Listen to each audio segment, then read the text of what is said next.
Buenos días, queridos hermanos. Estamos ya listos para exponer la palabra de Dios y espero que estén listos para escucharla.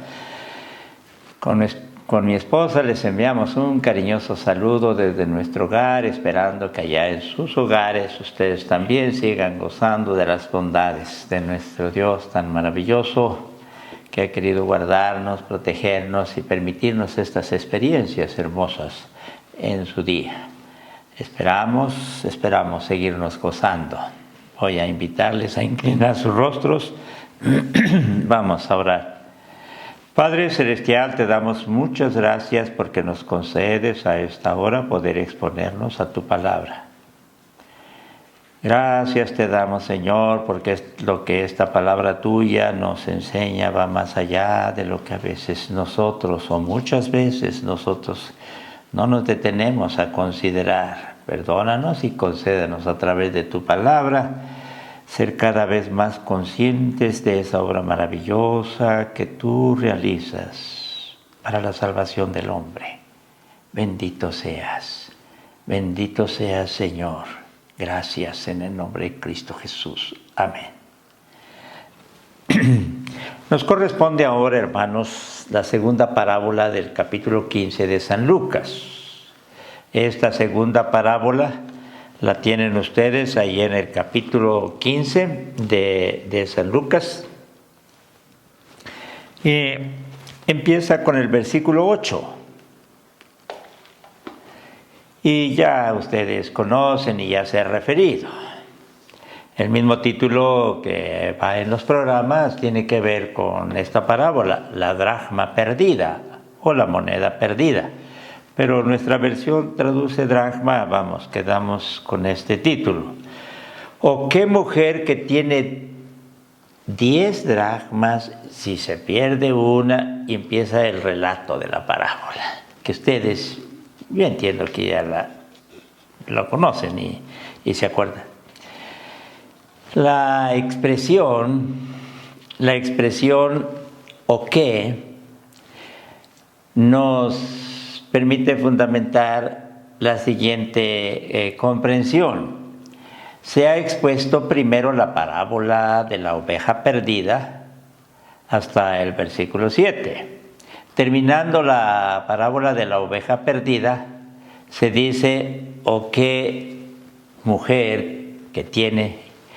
Y esta expresión está ahí, y muy bien está ahí, para hablarnos de algo que se va a seguir expresando, una verdad que se va a seguir dando a conocer o revelando. Va a referir en cierta manera un mismo planteamiento que ha referido en la primera parábola de la oveja perdida. Se trata entonces de una parábola que expondrá con diferentes protagonistas la misma verdad que hemos escuchado en la primera parábola de la oveja perdida. Y por eso se dice que estas parábolas son paralelas. Sí. En la poesía hebrea es muy frecuente, y lo encontramos en los libros poéticos, es muy frecuente que vengan expresiones paralelas en la poesía hebrea. Y en los salmos vienen muchos, en proverbios muchos paralelismos. A estos paralelismos se les conoce como paralelismo membrorum. Es muy frecuente esto cuando se tiene que ver con la interpretación bíblica, pero no es difícil comprenderlo, hermanos. Lo que se está diciendo normalmente viene en 2 líneas, digamos. Lo que se dice en la primera línea se está diciendo en la segunda. Está bien, con diferentes expresiones, pero es lo mismo en cuanto a contenido, en cuanto a verdad. Pero aquí no se trata de de un paralelismo como en esa expresión poética. Es más, los domingos en la tarde estamos trabajando con un tema de la familia cristiana, que referimos desde Génesis 2:14 para ver los paralelismos en San Mateo, en San Marcos y en Efesios, pero también lo hemos de continuar con el Salmo 127, que tiene que ver con la familia, y después lo trasladaremos al Nuevo Testamento. Estas exposiciones son de ese contenido. Pero en ellas se está refiriendo el Salmo 127, si Jehová no edificare la casa, en vano trabaja los que la edifican. Después viene otra expresión, si Jehová no guarda la ciudad, en vano vela la guardia. Así. Y se está diciendo algo semejante, igual, sí, en cuanto a lo que hemos de entender. Aquí se habla de cuán importante es tener una dependencia y una asistencia divina para la realización de estas cosas. De lo contrario, todo será en vano. Bien, ese es un paralelismo. Ahora, aquí tenemos no en forma poética, sino en prosa. La redacción en prosa no sigue los mismos criterios de la forma como se escribe una poesía. Bueno, ayúdenme, hermanos, algunos que podría no serles muy fácil esto, pero vamos. Aquí es en prosa toda una parábola expuesta de la oveja perdida. Encontramos otra parábola paralela que está diciendo lo mismo, la misma verdad central se está expresando ahí, que se titula La dracma perdida. Hay algunas variantes, claro que las hay, y allá la que se pierde en la oveja, aquí es una moneda. Bueno, allá es un pastor, aquí es una mujer, pero estas diferencias que sirven para dar cuerpo a cada una de las redacciones no tienen una trascendencia que nos impida decir que la verdad central es la misma, hermanos. Perdón. Pero estos paralelismos, permiten la confirmación de la revelación divina, de la verdad divina. Con estos paralelismos se está confirmando lo que se ha dicho primero, se está diciendo después. Y el propósito, desde luego, es para que no solo se llegue a una mejor comprensión, sino que quede guardada en la mente.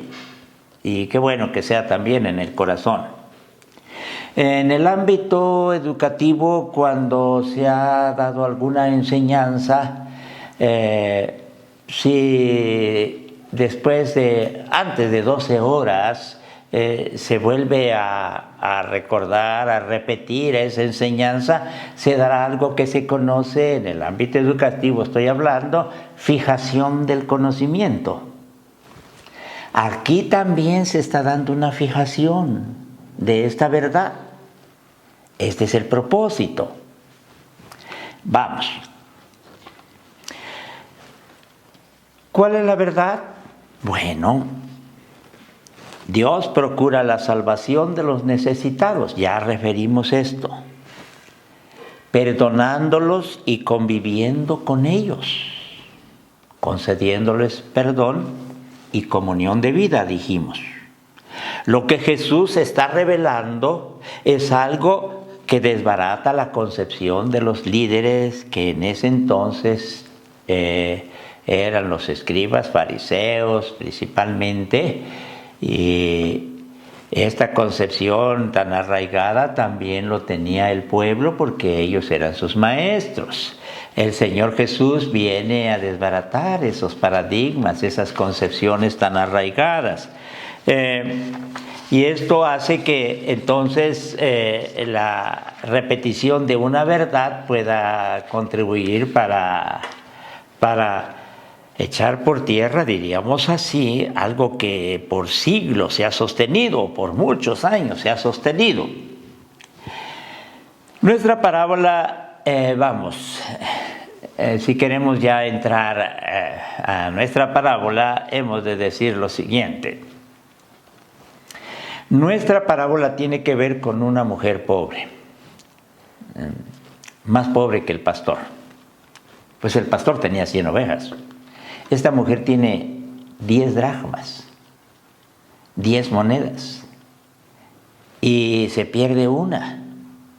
Estas monedas eran de plata, pero una dracma, hubieron diferentes, pues diríamos, valoraciones para estas monedas, pero era equivalente en términos generales al pago que se le daba a un obrero por el trabajo de un día. Y entonces, si tenía 10 dracmas, ella tenía lo necesario para que un obrero trabajara 10 días, diríamos. Esto nos sirve de referencia para darnos cuenta que es poco. Y quizá esto lleve, hermanos, a decir, pero pues era una moneda que ¿cuánto equivale ahora? Si subiera en nuestro México lindo y querido hasta 200 pesos el sueldo mínimo, pues serían 2,000 pesos, todo su capital. Todavía no ha llegado ahí el sueldo mínimo, pero yo estoy siendo optimista. Bueno, es todo el capital que tiene. Para ella significa mucho. Pero independientemente a ese alto significado que para esta mujer pobre tenía una dracma perdida, lo que hace que revuelva toda la casa y que se ampare o se ayude de una lámpara y para buscarla y hasta que la encuentra, ¿sí? Aparte de eso, hay algo que quisiera comentarles. Y a mí me ha llamado la atención, y los estudiosos nos favorecen porque nos hablan de cómo la iglesia fue interpretando estas parábolas, la riqueza que se fue dando en determinada ocasión o determinado predicador o padre de la iglesia y los que siguieron para embellecer esto. Pero una de las cosas que se dio en la iglesia primitiva es un concepto, diría yo, muy interesante. Perdón.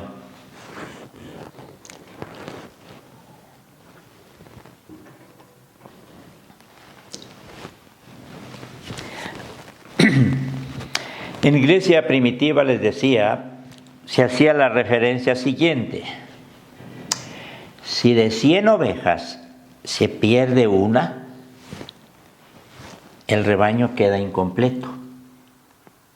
Con esa única oveja que se perdió, con una que se pierda, queda incompleta el rebaño, queda incompleto el número 100, diríamos, o las 100 ovejas. El rebaño queda incompleto. Si de las 10 monedas se pierde una, queda incompleta esa cantidad de monedas, las 10.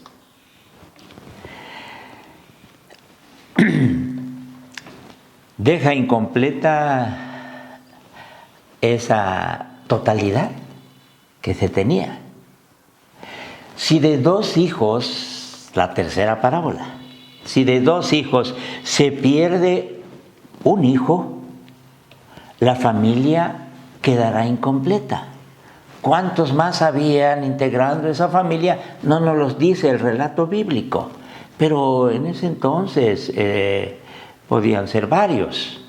Bien, o tal vez 2 hijos nada más. No nos detengamos en esto. Lo cierto que se pierda uno ya deja incompleta esa familia.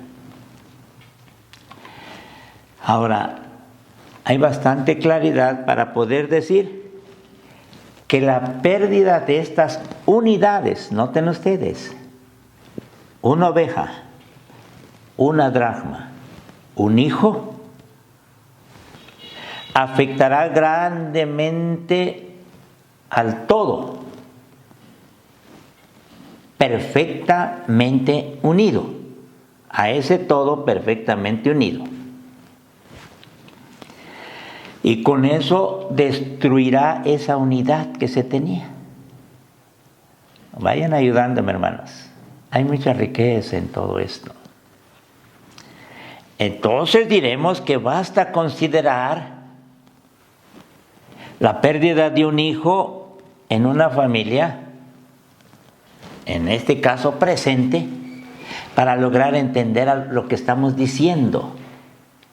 Y si la familia fuera grande, por muy grande que sea, o por varios hijos que se tenga, y ahora no se tienen muchos, pero bueno,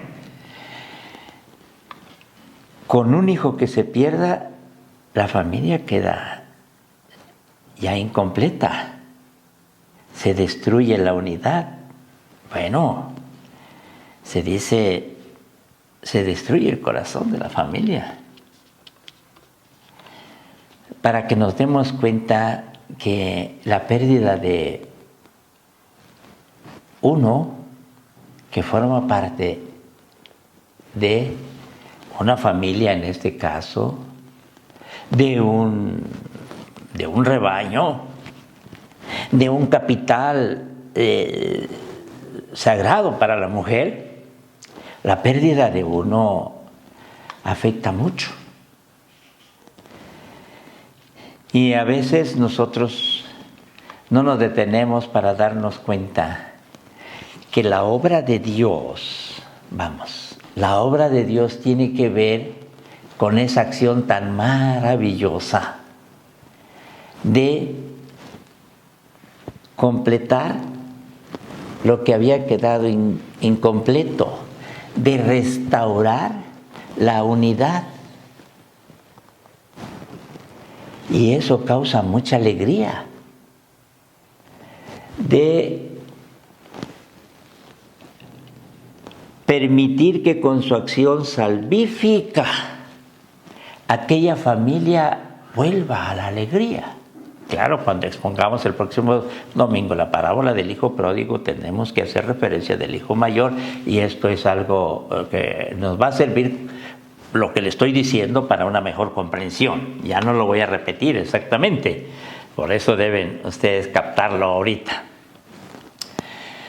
Y lo que está haciendo Dios entonces a través de eso, que es poco o es mucho, es restablecer aquello que se había destruido. Bastante o poco, lo que importa es que eso había causado un daño irreparable.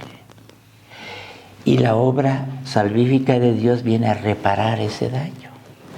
Cuando la oveja regresa, el rebaño feliz. Cuando la dracma se encuentra, se completa aquello. Cuando el hijo regresa, la familia dichosa. A veces no nos detenemos. ¿Qué tanto significa la pérdida de la unidad o de un caso? Bien, pero ya referí la cuestión de un hijo y nos daremos cuenta de eso.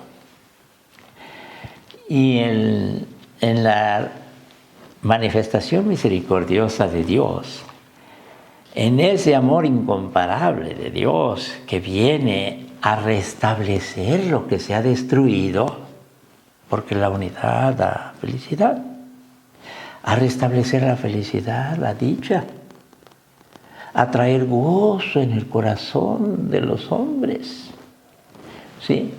Porque lo que se había perdido ha sido encontrado. Y el que ha tenido que ver con esto ha sido Dios. Y luego vamos a referir algo más, hermanos.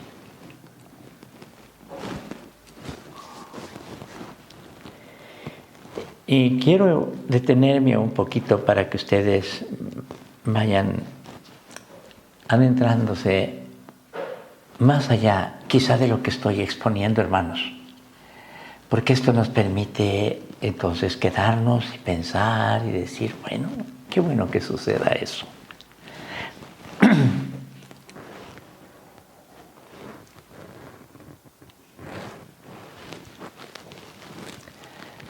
Otra de las cosas hermosas que se han dicho en la historia de la iglesia o de la interpretación bíblica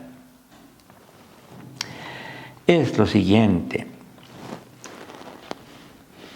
No se dice, vamos, pasando a otra parte, no se dice en la primera y segunda parábola específicamente, no se dice, y principalmente en la primera, en cierta forma las tres, no se dice gocémonos con la oveja que se había perdido.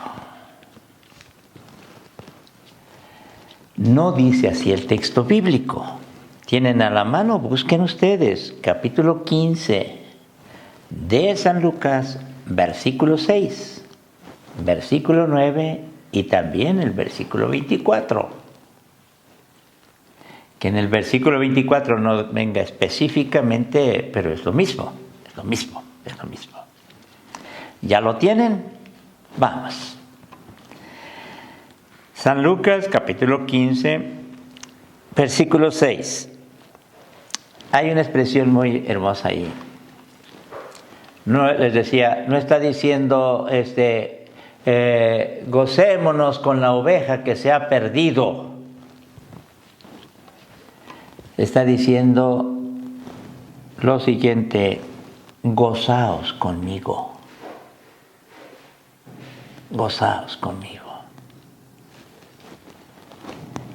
En el versículo 6, también esta mujer dice, gozaos conmigo. Sus vecinas, conocidas en esos ámbitos, una noticia de esa se podía comunicar fácilmente. Tanto en la primera como en la segunda dice, gozaos conmigo. Allá el pastor con sus amigos, familiares, conocidos. Aquí la mujer con su vecino, bueno. Y en la tercera parábola, si no dice exactamente con estas palabras, va a decir, y comenzaron a regocijarse con el padre, que hizo una gran fiesta y tenía posibilidades para eso. Y comenzaron a regocijarse todos. Número 1, aquí se invita no a un gozo individual, sino comunitario.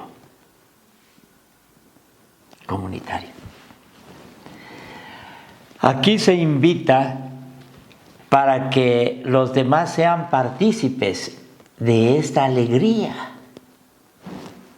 de esta gran alegría. Y la tercera parábola, por eso les digo que ustedes guárdense esto, hermanos, para la tercera parábola. Qué triste es que algunos no quieran gozarse con Dios. Y allá está el hijo mayor, que no quieran gozarse, que no quieran aceptar la invitación de gozarse con Él. Gozaos conmigo. Está diciendo Dios. Dios está diciendo, porque así viene en las referencias, ahorita lo observaremos en la Divina Trinidad que encontremos. Dice, gozaos conmigo, dice Dios. Y la iglesia primitiva también nos enseñó algo que ahora se retoma, que debido a que allá era el pastor, noten ustedes, allá era el pastor, habla de Jesucristo. En la tercera es el Padre, habla del Padre Celestial. Allá habla de la segunda persona de la Divina Trinidad.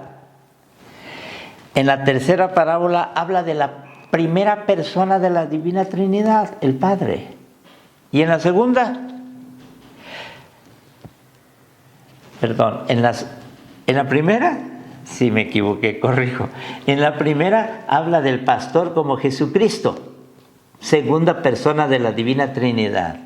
En la tercera parábola habla del Padre, la primera persona de la Divina Trinidad. Y en la segunda parábola está hablando de la iglesia, como mujer que se refiere ahí.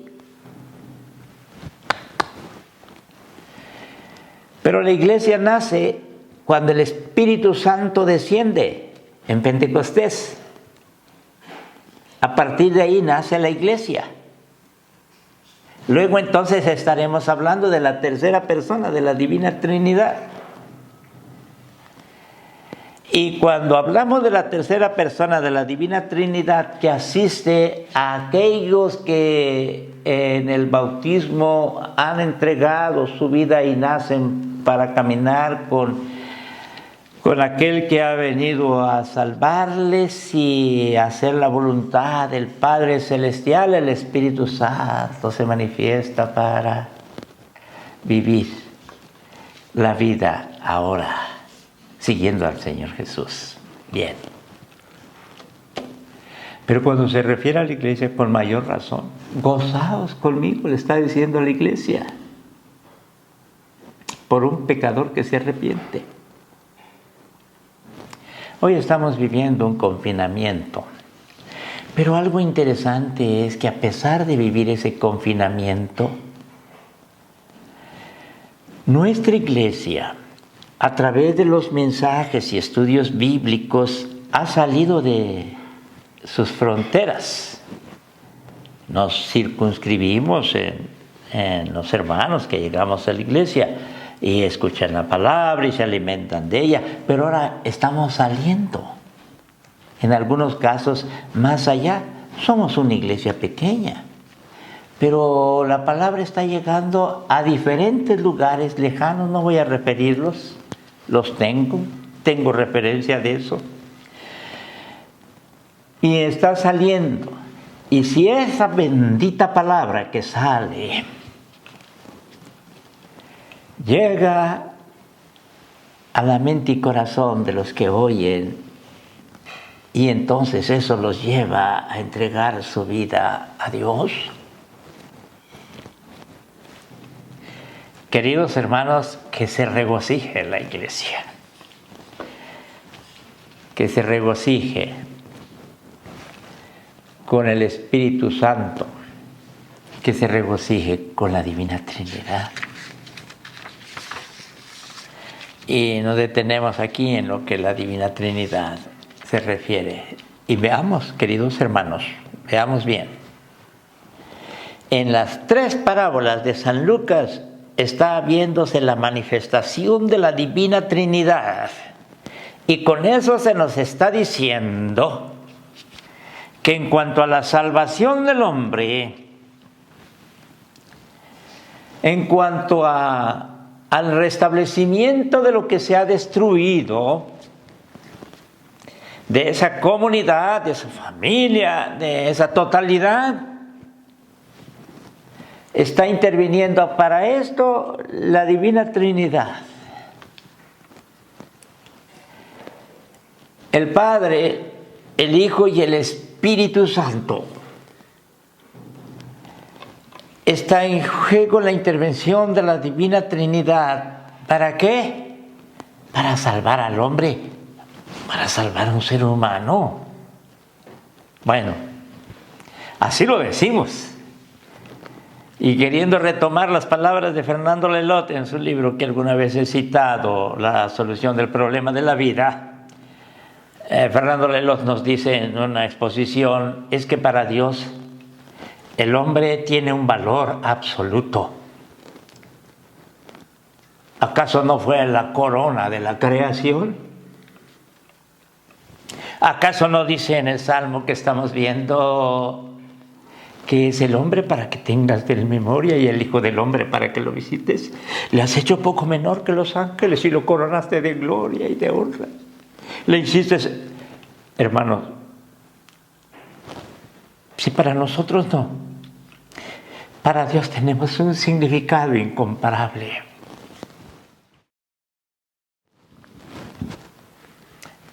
Cada vida nuestra, cada vida de los hijos de Dios y de los que no son sus hijos, Él ha hecho todo para hacerlos sus hijos. Para cada uno, Dios nos concede un valor. Es que lo que se ha perdido es lo más valioso para Dios.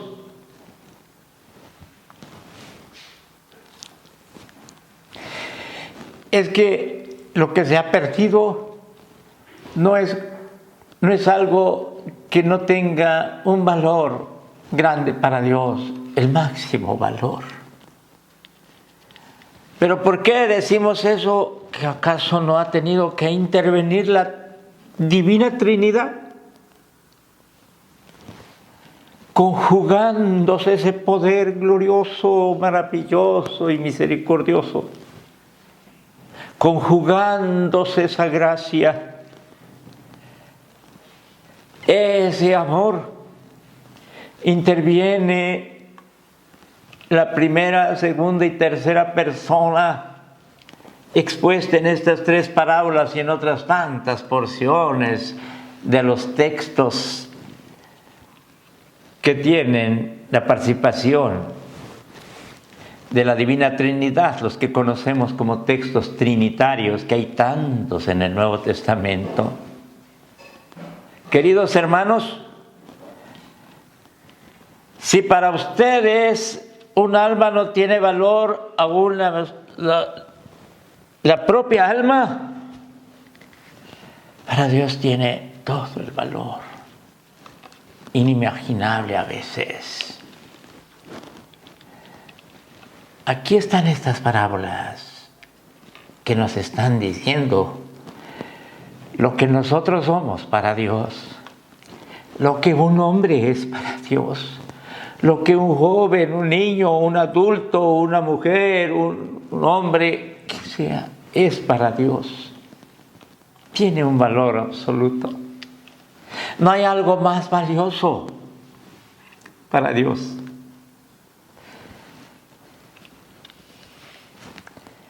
Y quedémonos con eso, para que entonces entendamos mejor por qué es inaceptable la reacción y actitud del hermano mayor. Quedémonos con esto y meditemos en lo que Dios le ha costado nuestra salvación, mi salvación, en lo que Dios le ha costado para restaurar eso que se había dañado. Padre Celestial, cuánto quisiéramos tener una mejor manera de exponer estas verdades tuyas. Pero gracias por los que trabajando intensamente en esto logran aportarnos lo que tu iglesia ha ido entendiendo en el transcurrir de su historia. Y ahora podemos gozar de estos conceptos hermosos.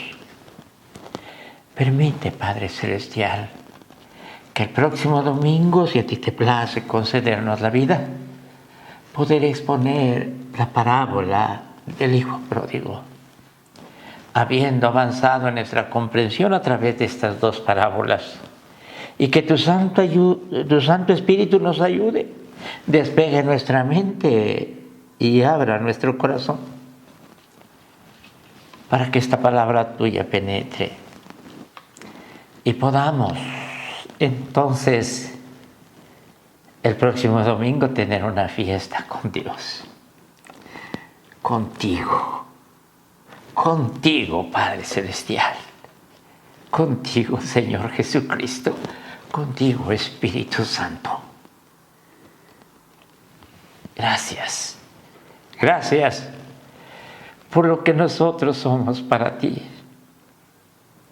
Esto nos lleve a postrarnos a tus pies y glorificar tu santo nombre. Concédenos hacer eso en el nombre de Cristo Jesús. Amén.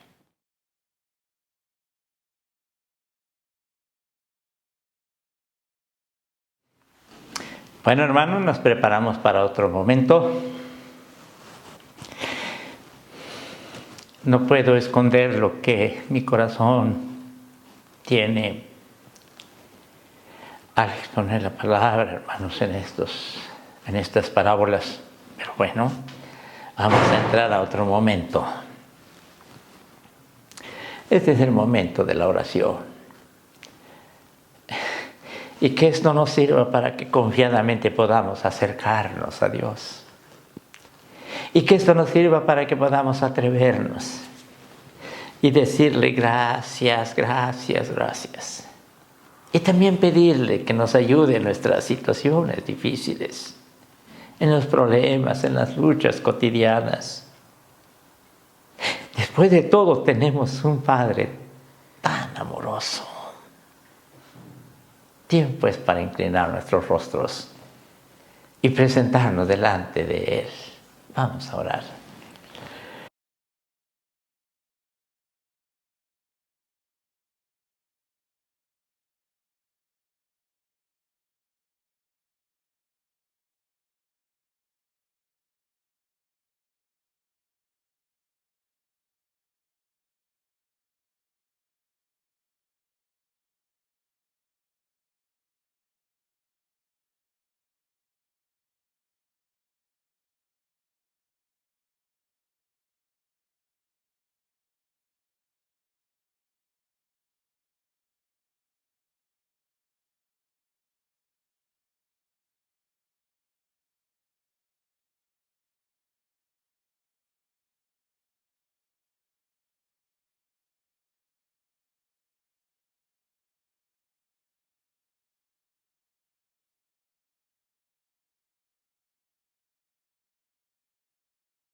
Gracias, Padre Celestial, por lo que tú has hecho.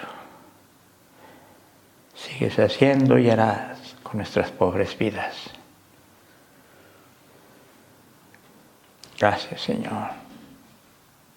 Gracias. Gracias porque también, además de esa salvación tan grande,